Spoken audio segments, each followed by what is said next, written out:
All right, so today I am here with Courtney English. Courtney is the youth and children's pastor at Emmanuel Baptist Church. Super excited to talk today, Courtney. Thank you for having me. Absolutely. So, I'm curious, can you tell me a bit about your story? Like, what called you into ministry, and how did you find your way to Emmanuel Baptist Church? Definitely. I think I'm a church kid by heart. And so, like, when I was able to, just learn who Jesus was for myself and be able to, like, understand, like, if I'm Mhm. able to just have a relationship with him, like, so many things can happen for my life. So, it was really interesting because my aunt used to always bring me to Emmanuel Baptist Church when I was 8 or 9 years old. And Oh, to wow. come back full circle as an adult is really cool now and helping like the 8 and 9 year olds as well. So it's really cool to see like that full circle moment of just faith and understanding just a great thing that God can do. Yeah, well, I could not agree more. And yeah, that's great because you were going to Sunday school at Emmanuel when you were a kid, and now, you are shepherding the new generation there. So, yeah, it's really special to be able to join the team at the church that you attended growing up. And I'm curious, like, what advice do you have for people that are thinking about doing that, or like for people to you know get more involved with a church that's maybe been a part of their life for a long time but they've never crossed the threshold to serve at that church? No, I think about just like trying it before you deny it. There's such a joy of being the children and youth director here at Emmanuel.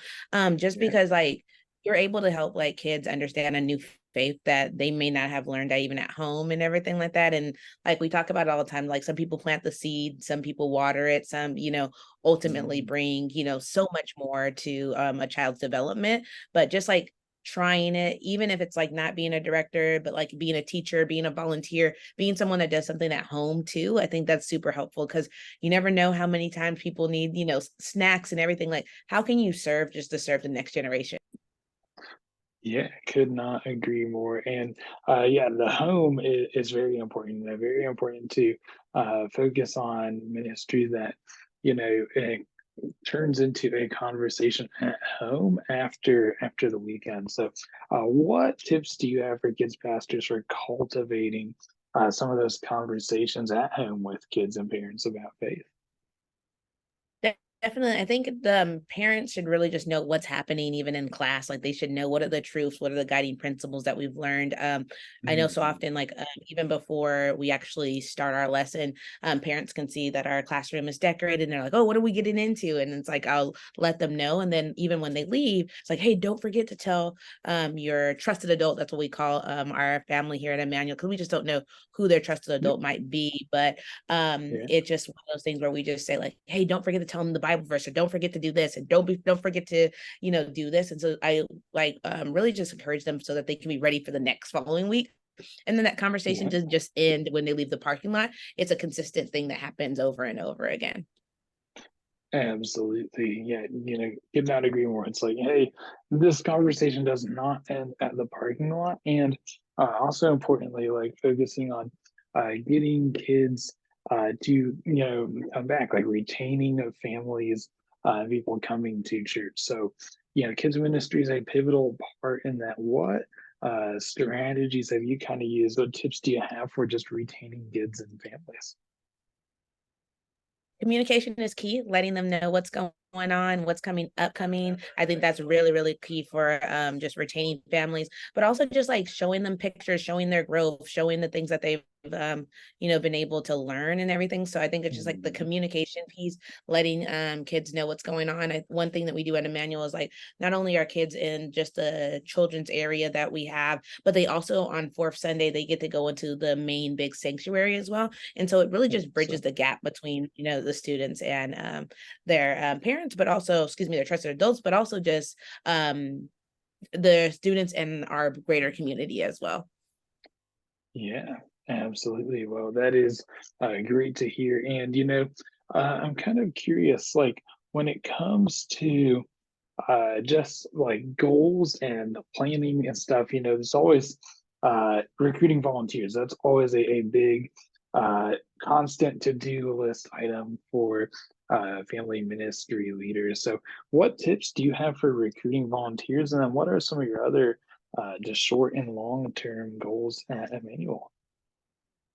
I think that might be everybody's big thing right now, but like one of the biggest things that we really talked about like at Emmanuel is just like starting with prayer and making sure we have the right people in the building because you can have so Mhm. many volunteers, but then it just like want to make sure that like these volunteers are actually enriching students as well. So I'm better like glad to have like 5 trusted volunteers and have 500 just to make sure like they're doing the right for kids.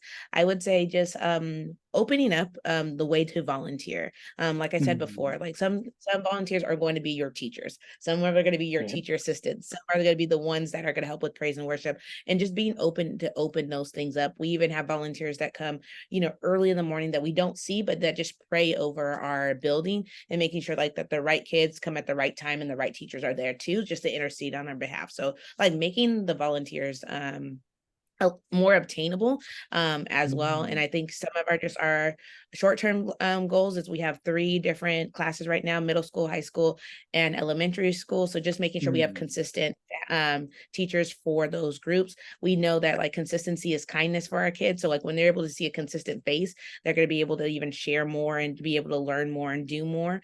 And then like our long-term goal is just like really just making sure that, you know, not just the 5 that I've talked about, but like we have more and more people come.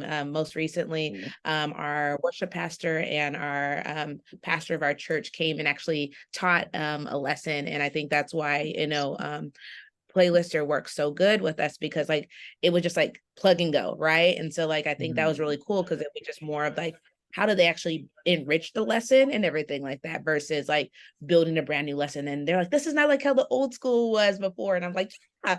So it's really cool to like also see like keep the consistency, but also see new faces as well.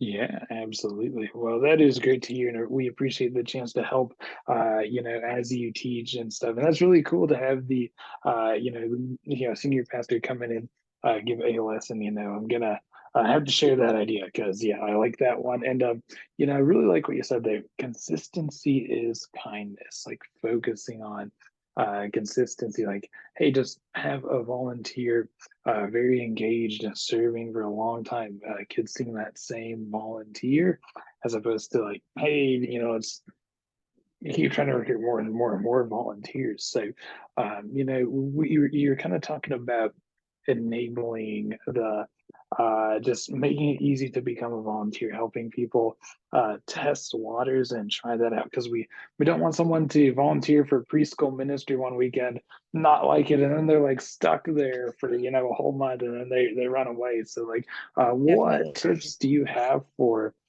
opening that path for volunteering within your congregation?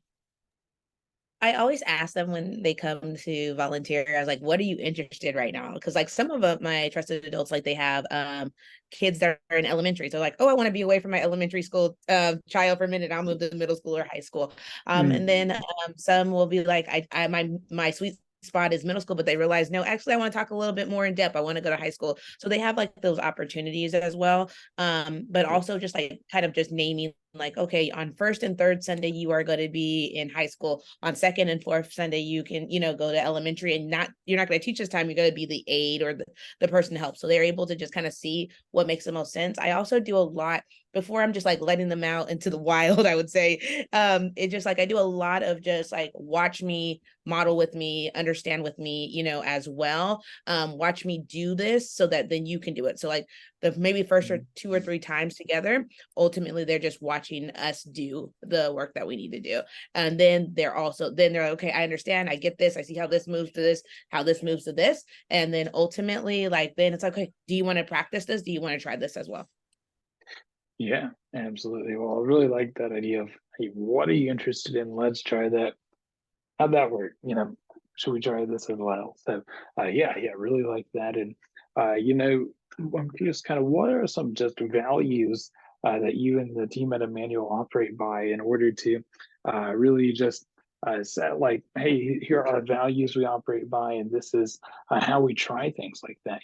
Try things like testing out what people want to volunteer in and create these ministry experiences. I think the really big value, that we, really just hold very truly, Emmanuel, is being transformed by the word, be inspired by Mm, love and impacting the world. And so like ultimately like we ground ourselves in the word. Like we want to make sure like that mm, the word is ultimately transforming our lives every single day. And like we really want to make sure that comes alive in everything that we do. But we are inspired by love. And so ultimately when it comes to ministry with our kids, it's like, hey, I'm not just renting this space, like I own this space and I'm moving like with love, and then mm. I'm impacting the world. So it's like I'm not just doing this to be right here. I'm doing this or like what's going to happen 10 years 15 years down the road because of this time that I actually spent there. And so I think it's just like really how do we actually just continue to not just use the curriculum as face value, but just really continue to get deeper in the word. And that's something that we really, really just stand by at Emmanuel, is just like how do we transform the world, inspire it by love, but just impact the world through everything that we do. Absolutely. Yeah. Well, that is, great. Just always keep in mind, like, hey, we're coming from the word here. And like you said, like, hey, we own this. We're not renting it. Like, this is something we are very invested in for the next generation. So, yeah, well, it's been awesome. You shared some great advice today, Courtney. And I'm just curious, like, what other advice do you have for family ministry leaders? I would say just try your best, do what you can, give yourself grace. It's definitely sometimes really hard to be a, ministry leader, but ultimately God has Mm, called you there for a purpose. And like you still have breath in your lungs, like you got to go forth and go through that purpose as well. And so I'm just really just continue to encourage each and every one that is listening, just to continue to do it. And like we're doing this work together, and then we're going to be able to affect the next generation. And I think it's just these times that we think about right now, like what's going to be true in a couple of years from now because you stayed focused and stayed the course. So keep going. absolutely. Yeah. It's like, hey, don't think about like what's maybe hard right now.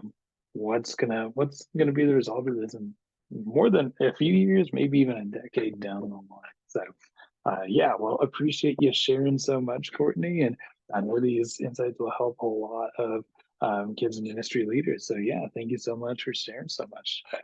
You're welcome.